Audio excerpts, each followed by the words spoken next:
Bonsoir, merci de nous rejoindre pour le 23h à la une de l'actualité. Le ministre de la Solidarité, de la Cohésion sociale et de la lutte contre la pauvreté soulage les victimes de la crue du fleuve Agbo dans la ville d'Agboville. Au nom du gouvernement, Maria Toukoné a remis aux différentes familles la somme de 22 millions de francs CFA, des vivres et des non-vivres. La garde républicaine et les formations sanitaires du 1er bataillon du génie de Boaké reçoivent du matériel médical d'une valeur de 250 millions de francs CFA. C'est un don des États-Unis d'Amérique. Il vient renforcer les capacités du service de santé des armées. Le président chinois est en visite au Rwanda dans le cadre d'une tournée africaine.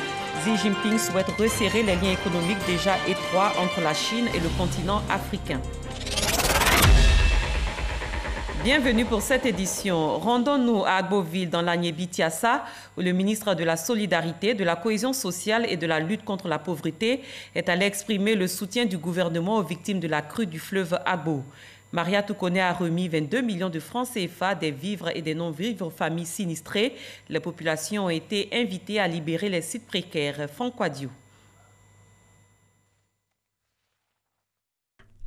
Le ministre de la Solidarité, de la Cohésion sociale et de la lutte contre la pauvreté à Agboville, au quartier artisanal, depuis 15 jours inondé par la montée des eaux du fleuve Agbo, sorti de son lit suite aux récentes pluies.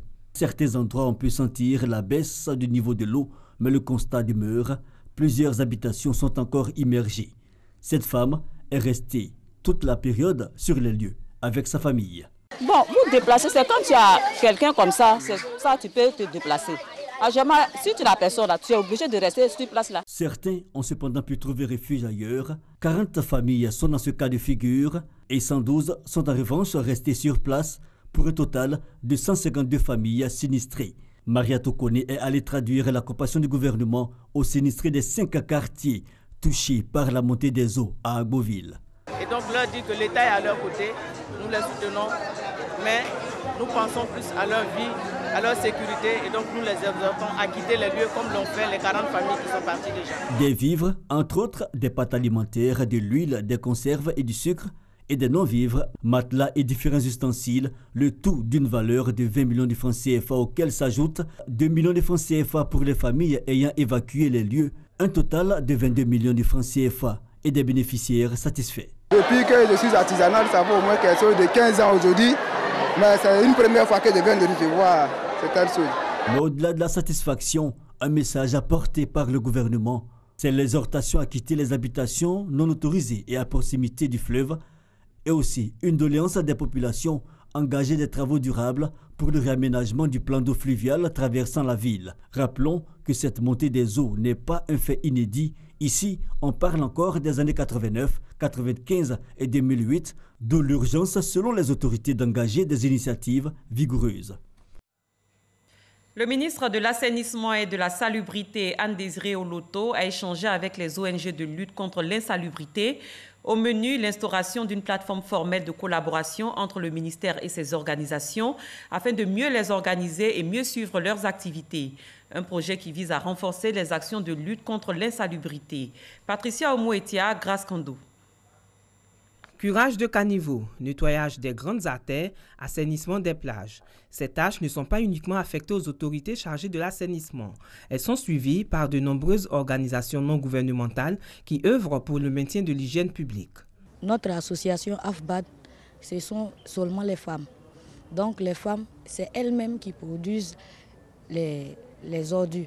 Donc elles, à leur niveau, dans le quartier, elles essaient d'avoir les poubelles, de faire des opérations. Chaque dimanche dans le mois, elles se mettent ensemble, elles balayent le quartier, elles nettoient le quartier. Au niveau de la salubrité, nous faisons la précollecte. Nous avons au nombre, nos membres sur le terrain. Nous avons 7 équipes composées de 40 éléments par équipe, dont chaque équipe est coordonnée par 3 chefs qui sont répartis dans les différents quartiers de la ville et qui font la précollecte des ordures. Ce matin, le ministre de l'Assainissement et de la Salubrité va à la rencontre des responsables des ONG et des bénévoles. Anne-Désirée Ouloto a exprimé le désir de son ministère de travailler de pair avec ses collectivités dans l'optique de mener des opérations plus efficaces dans le cadre de la lutte contre l'insalubrité. Les ONG doivent comprendre la politique du gouvernement. Les ONG doivent savoir ce que c'est qu'elles sont de groupage, elles sont de transfert, elles sont d'enfouissement technique. Il faut que vous ayez des programmes de renforcement de capacité. Tout cela vous rendra crédible auprès des populations, mais beaucoup plus crédible également vis-à-vis de nos partenaires techniques et financiers, vis-à-vis de nos bailleurs, qui bien souvent s'appuient également sur des ONG pour financer des projets et des programmes. Une plateforme formelle de collaboration avec les ONG de lutte contre l'insalubrité est envisagée par le ministère de l'Assainissement et de la Salubrité. Ce programme permettra à ces organisations de bénéficier de formations et d'assistance en vue d'être plus efficaces sur le terrain.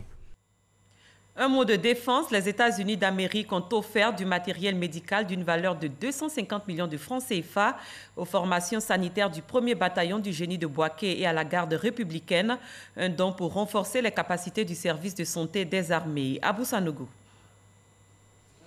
Il s'agit de divers matériels d'hospitalisation, d'analyse biologique, de dentisserie et de nombreux consommables médicaux d'un poids de 9 tonnes et d'une valeur de 250 millions de francs CFA destinés aux formations sanitaires du 1er bataillon du génie de Bouaké et de la garde républicaine de Trècheville. Un don du département américain de la défense à travers son projet Cœur et qui vise à renforcer les capacités du service de santé des armées. Cette remise de dons de matériel médical au service de santé des armées de Côte d'Ivoire est la concrétisation d'un processus participatif entre les acteurs de la santé, des militaires de notre pays. Cette collaboration permet de penser et mettre en œuvre des stratégies efficaces à fort impact sur les troupes. L'effet induit de cette merveilleuse mission sera d'impacter positivement les êtres au service des militaires. Le chef d'état-major général des armées, Touré Sekou, a rappelé l'importance de ce lot de matériels médicaux et de produits pharmaceutiques pour le bien-être physique des soldats. Ce matériel que vous mettez à la disposition de la garde républicaine et du 1er bataillon de génie de Bouaké contribuera à coup sûr à la révalorisation de la santé de nos hommes. Ce geste s'inscrit dans le cadre de la coopération entre l'État de Côte d'Ivoire et les États-Unis d'Amérique à travers le projet Cœur, qui est une organisation non gouvernementale spécialisée dans l'aide aux centres de santé à travers le monde par le don d'équipements et de consommables médicaux. Après la défense, place à la sécurité. Le ministre de l'Intérieur et de la Sécurité, Sidiki Diakité, a inauguré le nouveau commissariat de Botro. L'édifice est le fruit d'un partenariat avec les pays de l'Union européenne. Il a été réalisé pour un coût de 100 millions de francs CFA et entre dans le cadre du projet d'appui au renforcement du dialogue socio-sécuritaire. Kader Sogodougou. Voici le tout nouveau commissariat de police de Botro, commune située à un peu plus de 30 km au nord-ouest de Bouaké. Un édifice neuf aux caractéristiques modernes d'un coût de 100 millions de francs CFA. La Côte d'Ivoire, dans sa volonté d'assurer efficacement la sécurité des personnes et des biens, s'est inscrite dans un vaste programme de rénovation sécuritaire axé sur le professionnalisme des forces et des moyens adéquats pour mener à bien leur mission. Cette vision du gouvernement est partagée par les pays de l'Union européenne à travers le PARS, le projet d'appui au renforcement du dialogue socio-sécuritaire. La présence à Botro du ministre de l'Intérieur et de la Sécurité traduit donc l'engagement du gouvernement à aller plus loin pour la sécurité de toutes les populations. L'important projet de rééquipement à travers la loi de programmation des services de sécurité intérieure est à pied d'œuvre pour que la police nationale puisse travailler dans les meilleures conditions. Je voudrais saisir cette occasion donc, mesdames et messieurs, pour exprimer les remerciements du gouvernement ivoirien à tous nos partenaires extérieurs qui n'ont lésiné sur aucun effort pour soutenir la Côte d'Ivoire. À Botro, le commissariat de police a un bâtiment annexe réservé aux violences basées sur le genre. Présent par solidarité gouvernementale, le ministre des Mines et de la Géologie se dit heureux de l'inauguration d'un nouveau commissariat à Botro. Il est d'ailleurs suivi par de nombreux cadres de la localité. On s'en réjouit parce que pour la sécurité des biens et des personnes, il faut la police, il faut la gendarmerie, il faut aussi une étroite concertation et une véritable cohésion entre les populations et leurs forces de sécurité. C'est une fierté pour nous, fils de Botro, surtout qu'à Botro, l'insécurité. Je sais que beaucoup de choses vont être réglées à la suite de ce commissariat. La cérémonie s'est achevée par la présentation du chef de service du commissariat de Botro, le commissaire Benoît Théora, à qui le ministre Sidiki Diakité a exigé professionnalisme et dévouement pour la cause des populations. L'actualité politique nous conduit dans la ville de Divo. Elle a abrité le lancement des activités du mouvement sur les traces de Félix Houphouët-Boigny. C'était l'occasion pour le président de ce mouvement d'expliquer les raisons de sa création. Mamadou Kouassi. La soixantaine de bâches installées au stade municipal de Divo était insuffisante pour accueillir les milliers de militants du PDCI RDA de la région du Lodjibois. Des militants mobilisés pour dire oui au parti unifié, le RHDP, et sur le lancement des activités du mouvement sur les traces de Félix Houphouët-Boigny dans la commune de Divo. Ces militants venus de toutes les sections du Lodjibois ont, à travers leurs différents responsables de structure du PDCI RDA, saisi l'occasion pour réaffirmer leur engagement à adhérer au parti unifié, tout en invitant le président Henri Konan Bédié à poursuivre le dialogue avec le président du RHDP, Alassane Ouattara. Nous, secrétaires généraux des sections du PDCI RDA, de la délégation départementale de Divo, exprimons notre soutien appuyé à la création du parti unifié RHDP. Nous, jeunes du PDCI RDA de Divo, saluons la création du parti unifié RHDP en qui nous fondons notre espoir pour la consolidation de la paix et par poursuite du développement de la Côte d'Ivoire. Réaffirmons notre attachement au président du PDCI RDA.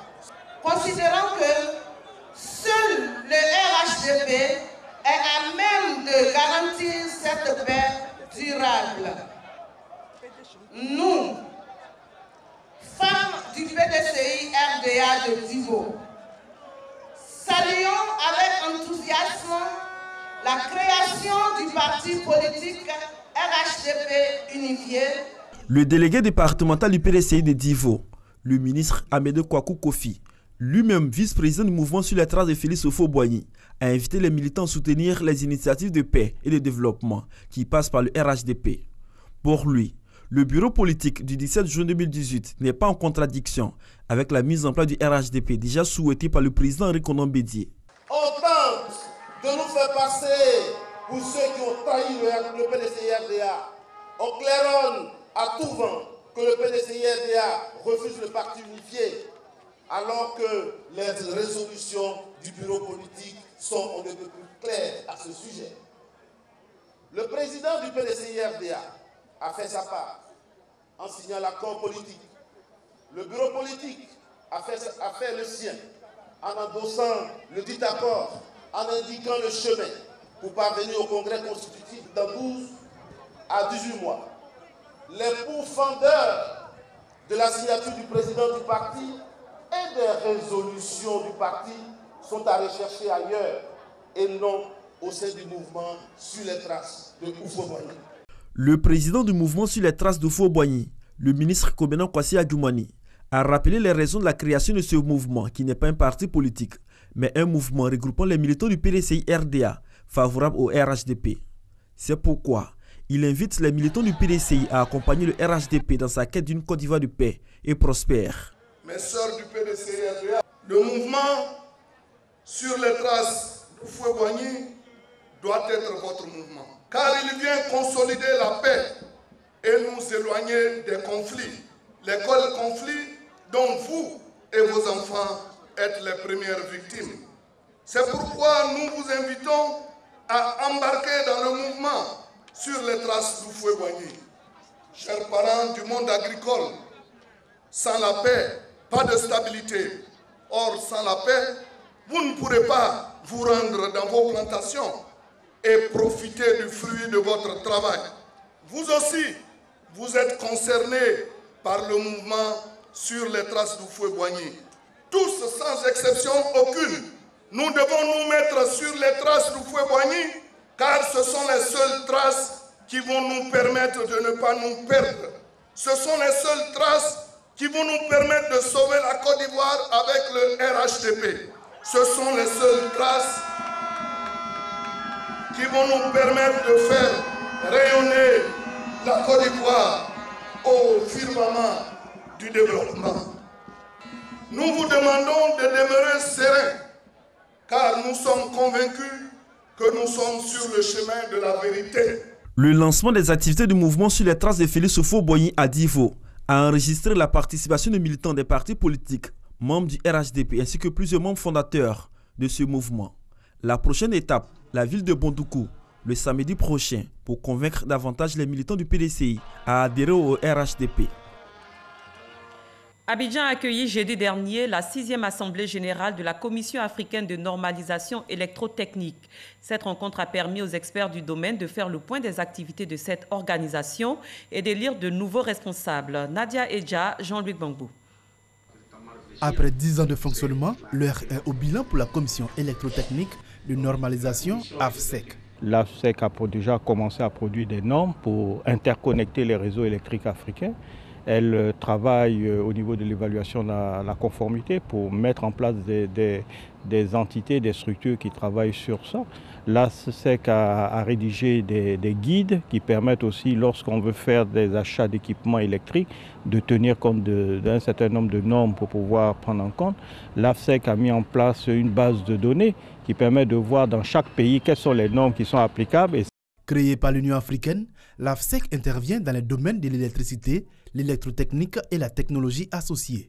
Elle compte à ce jour 16 pays membres et contribue à faciliter la mise en place d'un marché unique africain. Ce type d'organisation est très importante pour que les pays collaborent. Nous aspirons à créer un espace commun où les marchandises circulent librement. Donc il est important que la qualité des marchandises qui circulent dans cet espace soit à peu près la même, quel que soit le pays. L'Assemblée générale s'est achevée avec l'élection des nouveaux responsables des organes de l'AFSEC. Claude Coutois, à la tête de l'organisation depuis 10 ans, a été reconduit pour 1 an. Chute des cours sur le marché mondial, exportation à l'état brut.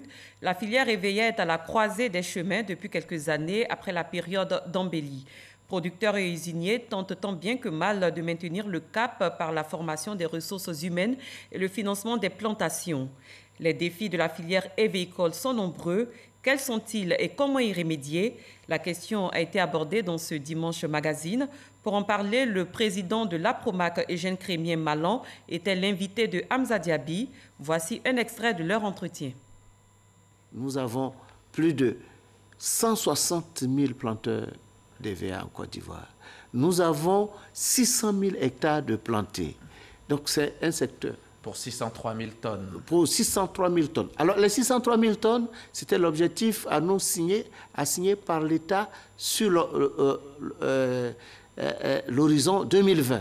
Mais nous l'avons atteint en 2017, au 31 décembre 2017. Donc, ça veut dire qu'à partir de maintenant jusqu'en 2020, nous allons produire plus que les objectifs fixés par l'État. Nous avons donc besoin de notre tutelle. Nous avons besoin du parrainage de l'État pour nous encadrer, pour nous pousser à réussir tous ces succès. La Côte d'Ivoire est premier producteur africain de caoutchouc naturel, avec plus de 60% du caoutchouc africain. Donc, nous sommes heureux d'être ivoiriens et de pouvoir gagner ces paris-là. Mettons le cap sur Yamoussoukro où s'est tenue la première édition du Forum de réflexion et d'échange sur les coopératives. Thème choisi, la consommation et la production durable de biens et services. Cet atelier avait pour but de renforcer les capacités des coopératives en vue d'une meilleure connaissance du concept de développement durable. Soro Corona. Consommation et production responsable et durable, 12e point de l'objectif du développement durable des Nations Unies. Pour atteindre cette politique de développement durable, l'ONU implique les coopératives. En Côte d'Ivoire, le Forescoop, forum de réflexion et d'échange sur les coopératives, s'est tenu à Yamoussoukro. Mener les coopératives à intégrer dans leur fonctionnement et dans leurs activités la notion de développement durable, la notion de prise en compte de l'environnement pour les générations futures dans la façon de travailler, dans la façon de produire les biens, parce qu'aujourd'hui, la consommation et la production durable de biens constituent un objectif du développement durable. Le Forescoop s'inscrit pleinement dans la vision de l'ONU traduisant le rôle des coopératives dans le développement social. La première édition du Forescoop a réuni autour d'une même table des sociétés coopératives, des chambres consulaires, des institutions étatiques et financières. Le respect de l'environnement fait partie des conditions de délivrance des autorisations en Côte d'Ivoire. Et ceci répond bien aux exigences fournies par le code minier. On a vu aussi le modèle allemand. Il ne s'agit pas aujourd'hui de fonctionner 2 ans et puis 3 ans disparaître. Mais nous venons voir l'expérience des autres sociétés coopératives et nous allons prendre ce modèle-là, calquer sur et puis apporter ce qui manque chez nous. Les participants ont également réfléchi sur la pérennisation de la commémoration de la Journée mondiale des coopératives célébrée par l'ONU depuis 1995.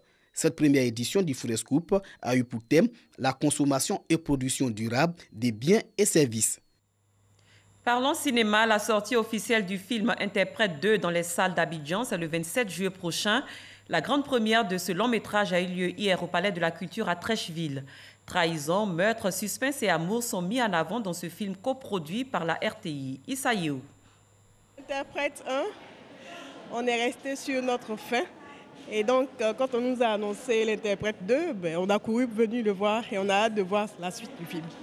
Pour mettre fin à cette longue attente du public, Kadi Touré, la réalisatrice du film, est donc revenue sur le grand écran avec Interprète 2. Ce film, coproduit par la RTI, Radiodiffusion Télévision Ivoirienne, est parsemé d'amour, de trahison, de suspense et de meurtre. Tension et surprise sont également au cœur de ce long métrage, où l'amour finit par prendre le dessus sur tous les autres sentiments. On a tenu compte de certaines critiques qu'on a eues pour l'Interprète 1. Donc on a mis un peu plus de qualité, les acteurs ont mieux joué, il y a eu beaucoup plus de choses qui se sont améliorées. Donc j'espère que cette fois-ci, on aura encore plus de succès. Pour la grande première de ce film, le public est venu en grand nombre. C'est nous qui avons demandé le 2 parce qu'on a estimé que ça ne pouvait pas rester comme ça. Et quand nous sommes venus aujourd'hui pour l'Interprète 2, effectivement, ce à quoi on s'attendait, Kadi Touré a bien sûr nous donné envie de regarder Interprète 2. Je vous exhorte à aller le regarder, c'est très intéressant, très intriguant, vraiment, je suis épatée, les mots me manquent. I am so surprised. Pour le premier responsable de la RTI, le média des services publics, soutient toutes les grosses productions cinématographiques. Mieux, il continuera de jouer son rôle dans l'émergence du cinéma en Côte d'Ivoire. Il faut que tout le monde comprenne que le cinéma peut être quelque chose de rentable. Donc j'invite tous les acteurs financiers ou tous ceux qui s'intéressent au monde de la culture à penser à investir dans le cinéma parce qu'il montre notre culture, il montre nos acteurs et en même temps des spectacles rentables à travers ces films. Le ministre de la Culture et de la Francophonie a indiqué que l'engouement suscité auprès du public démontre la vitalité du 7e art ivoirien. Au nom du gouvernement, au nom du Premier ministre, je veux saluer tous les acteurs du cinéma en Côte d'Ivoire qui, avec des moyens modestes, mais avec une forte volonté, arrivent à nous donner un cinéma de qualité. Aujourd'hui, grâce à l'engagement de nos acteurs, à l'appui que le gouvernement met en place, notre cinéma est revenu à son top niveau. Interprète 1 a battu des records à Abidjan avec plus de 7000 entrées et 4000 à Ouagadougou au Burkina Faso. La réalisatrice entend aller au-delà de ce succès avec Interprète 2 qui sort dans les salles à Abidjan à partir du 27 juillet prochain. Sport, athlétisme, la sprinteuse ivoirienne Talou Marie-Josée a fini 5e sur le 200 mètres. C'était lors de la 11e manche de la Diamond League ce dimanche au London Stadium en Angleterre. Salif Ouattara. 22 secondes, 34 centièmes. Une 5e place pour la seule représentante ivoirienne à la Diamond League de Londres. Talou Marie-Josée a manqué dimanche le podium du 200 mètres de la 11e manche de la Ligue des Diamants. L'Ivoirienne a été battue en milieu de course par les Américaines Gina Frandini, première avec un chrono de 22 secondes 16 centièmes, et Thomas Gabriel, deuxième en 22 secondes 19 centièmes, et la Jamaïcaine Jackson Sherika, troisième en 22 secondes 22 centièmes. Talou Marie-Josée a été battue dans le dernier sprint. La finale du 200 mètres a été difficile pour l'Ivoirienne qui a brillé en or vendredi à Monaco sur le 200 mètres. Prochaine étape de la Diamond League le 18 août prochain, toujours en Angleterre, à Birmingham, où Talou aura l'occasion de se racheter sur le 200 mètres. En religion, les organisateurs privés du Hajj ont été instruits sur le management et la gestion financière. La formation a eu lieu à la Direction générale des cultes. On en sait plus avec Pargassoro Koni. Salle de conférence de la Direction générale des cultes. Ces responsables des organisateurs privés du Hajj formés en matière de gestion budgétaire, de management de qualité et de comptabilité simplifiée. Objectif, permettre à ces opérateurs privés de gérer efficacement les ressources humaines, logistiques et financières dans le respect de la démarche qualité. Une initiative de la Direction générale des cultes en collaboration avec la cellule de coordination des opérateurs privés. Nous nous sommes engagés depuis toujours dans le sens de contribuer à développer chez vous des réflexes et des attitudes de plus en plus professionnelles. C'est cela notre mission. Ce sont les instructions que nous avons reçues de Monsieur le ministre de l'Intérieur et de la Sécurité. L'initiative de la Direction générale des cultes, bien accueillie par les participants, ils entendent mettre à profit ces enseignements afin de permettre à leurs pèlerins d'accomplir dans la quiétude leur acte de foi. Cette formation a également permis à ces opérateurs privés du Hajj de comprendre les notions de gestion des conflits et de communication interne. Le premier vol pour le pèlerinage en Terre Sainte d'Arabie Saoudite, selon la Direction générale des cultes, est prévu pour le jeudi 26 juillet prochain. Voici à présent les faits qui ont marqué la semaine au plan international. Le 7 sur 7 est proposé ce soir par Abou Sanougou.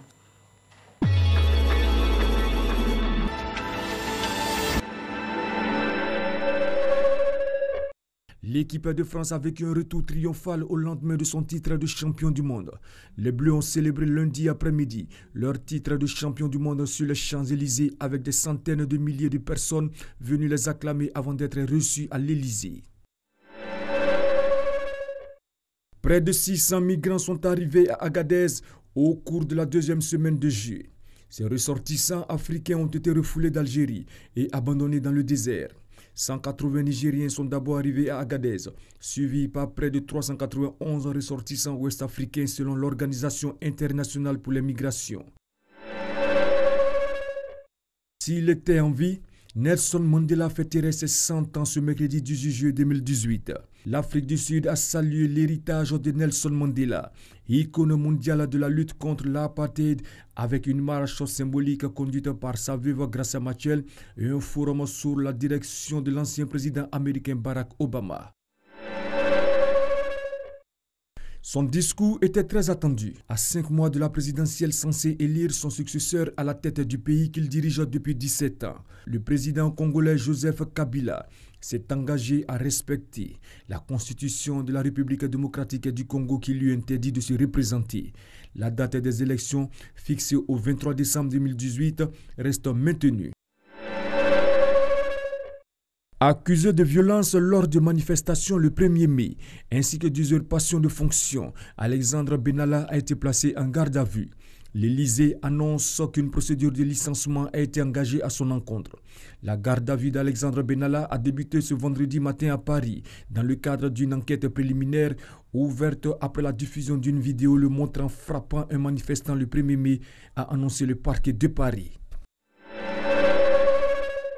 Le président chinois entame ce samedi 21 juillet une tournée d'une semaine sur le continent africain. La première depuis sa réélection en mars dernier. La troisième depuis son accession au pouvoir en 2013. Xi Jinping se rendra d'abord au Sénégal, puis il ira au Rwanda avant d'assister au sommet des pays émergents à Johannesburg. Électeurs et bureaux de vote fictifs. À quelques jours du scrutin présidentiel du 29 juillet, l'opposition dénonce une vaste tentative de fraude. C'est le premier rebondissement de la campagne présidentielle. Réuni en conférence de presse à Bamako, le directoire de campagne de Soumaïla Cissé, principal challenger du président sortant Ibrahim Boubacar Keïta, a annoncé l'existence d'un fichier électoral parallèle qui serait frauduleux et différent de celui audité par l'Organisation internationale de la francophonie il y a quelques mois.